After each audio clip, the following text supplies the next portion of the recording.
Muggleton it is that makes the break as the Clarke start.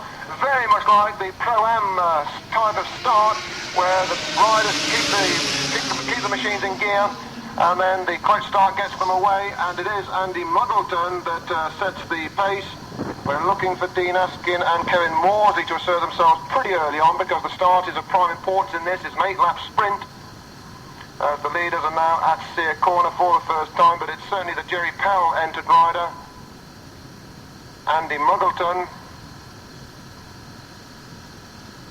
Yeah, Mawdsley is there in 4th position, and Dean Askin's always about 5 or 6 machines further back. But Kevin Mawdsley was tucked in there, right on the rear wheel of Stevie Wood, it looked to be, but they go in toward the S's at the end of the Rebbit Straight, then in toward the Dunlop Bridge, in toward the bomb hole, and we'll pick them up on the run up toward Coram's. But yes, Mawdsley is now in 2nd position. Mawdsley's up into 2nd position. Julian Scott we can see in about 5th place, but it is still Andy Muggleton that leads the Blackpool rider. Mawdsley in 2nd place, and where's the arch rival? Dean Askin. He's picking off in a few places, but he's got a lot of work to do. 3rd man coming through, in fact, is number 46, and that's Ian Green behind Ian. Oh, and look at them all over the place. Julian Scott looking to go through. This really is Pro-Am racing with a start. Number 44, Graham Grubb, was looking for parts of the circuit that other people wanted. It really was a little bit hectic out there as they came through to complete that first lap. Well, these wonderful 350 YPVS Yamaha machines, I know that certain areas they're referred to as the machines of the headbangers and so on and so forth. But for my quarter, the 350 Yamaha is the greatest machine to have emerged for quite some time. It's given the opportunity of a racing start to so many competitors who otherwise would never ever have got aboard a racing motorcycle. Mawdsley is the leader at the end of the Rebbit Straight, so Kevin Mawdsley from Blackpool is the leader. Mawdsley the winner of the first round. Mawdsley the double winner at Thruxton of the Clubman's Championship Series, and 2nd yesterday at Brands Hatch behind Dean Askin. But this is the best ride of the year so far we've seen from Andy Muggleton. There's no two ways about that. Number 2, Andy Muggleton, 23-year-old sign rider from Hinckley. Only started in 1981. Kevin Mawdsley, 21-year-old engineer from Blackpool. This is the lad who incredibly, as they come through, yeah, Scott is up into 3rd place. Julian Scott is up into 3rd place. 4th place is Ian Green. Number 46, but right with him is number 44, Graham Grubb, and Adrian Jupp, number 5. But what I was saying about Kevin Mawdsley, the man that is leading, the boy that's leading this particular one, Kevin Mawdsley, number 7, he actually last September went to the Manx Grand Prix with this perfectly standard 350 YPVS Yamaha. Well, it's standard with the exception it's got a steering damper on it, and you need that for the Isle of Man. And he finished in 6th place in the Manx Newcomers Grand Prix. But the incredible part of it is his own fastest lap was 98.28 miles an hour. 98.28 miles an hour on a machine that you can quite literally buy from your local stockist, a 350 YPVS Yamaha. So, they're on the 3rd tour of this 8-lapper. And we'll stay and see what sort of progress Dean Askin's making. Julian Scott is there in 3rd place. Now it's the battles behind, and yeah, Dino's up a couple of places, but he's still got work to do.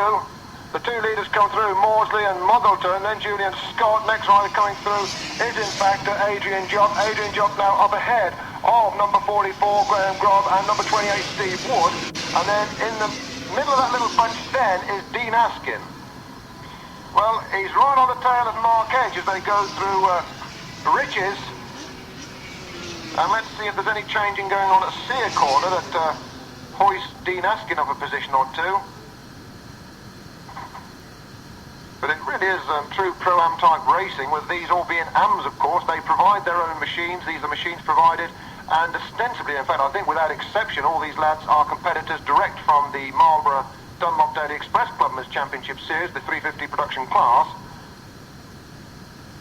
And this is the style of racing that you see at every club event whenever you get the 350 productions on the calendar.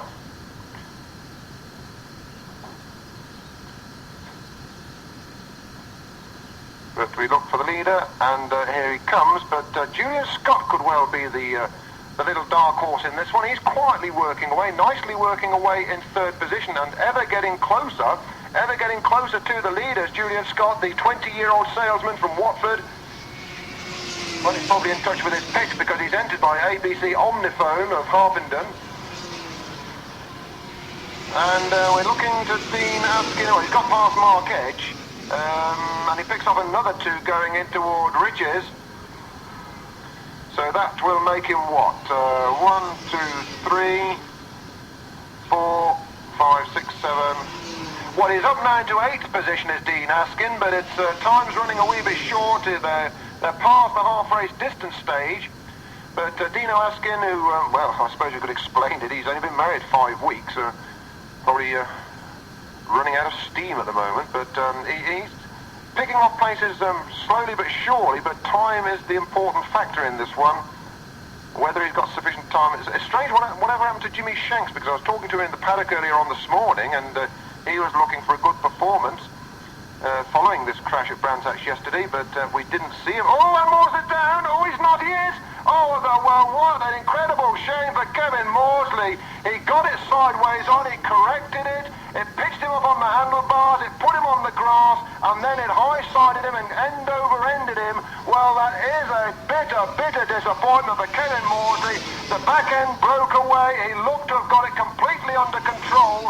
It was the most frightening initial movement, but he looked to have it under control. It put him then on the grass, and, well, once he was on the grass, there was no way he was going other than down.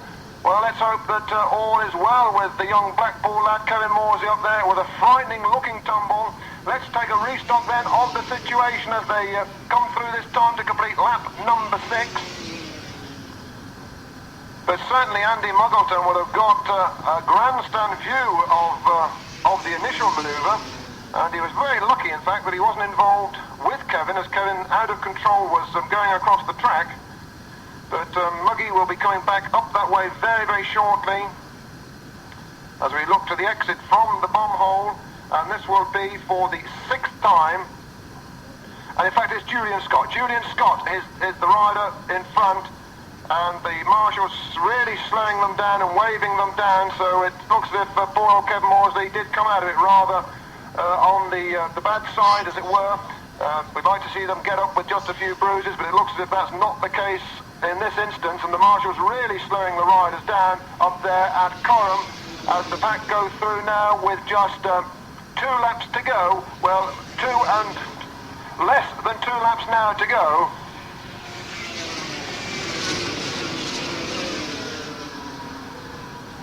That high-speed corner of Coram, it really is a test of man and machine. Certainly with the YPVS 350 Yamaha, it's probably taken in 5th gear, well on 100 mile an hour. So the leaders then going down toward the bomb hole for this, the 7th time. And the leaders should be at the end of the straight very shortly. In fact, they're going in toward the bomb hole now. And Julian Scott it is, number 15, Julian Scott, the 20-year-old salesman from Watford, only started racing last year, would you believe, notched some 25 wins. He knows his way around Snetterton. He was the Newmarket Club 350 production champion last year, which was his first year of racing. And Julian Scott it is that holds this advantage from Andy Muggleton as they come through to start their 8th and final lap. So 1 lap to go, Julian Scott, Andy Muggleton, 3rd man now some little ways back is number 5, Adrian Jupp, just 21-year-old, the toolmaker from Watford. Next man through is number 38, Ricky McMillan on the Stan Stevens Yamaha. 1 lap to go as number 78 goes through, Dave Ellerick.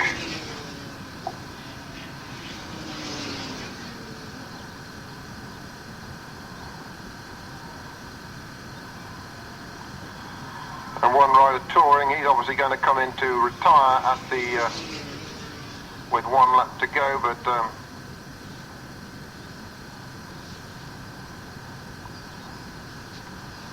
he's had enough. And in fact, a couple of riders are touring onto the start finish straight away now. The race certainly has not been stopped, but they were touring as if to say, well, yes, it's okay, let's get underway now. So they're past the yellow flags and away they race. And this is the last time under the waved yellow flags with Andy Muggleton back in front. It's Muggleton back in front, and this really will do his ego a whole bunch of good to get a win. It's been, as we were saying, a little bit of a lean season so far, but it's the running toward the line, and it's going to be number 2, Andy Muggleton, from number 15, Julian Scott. In second position, number 5, Adrian Jupp.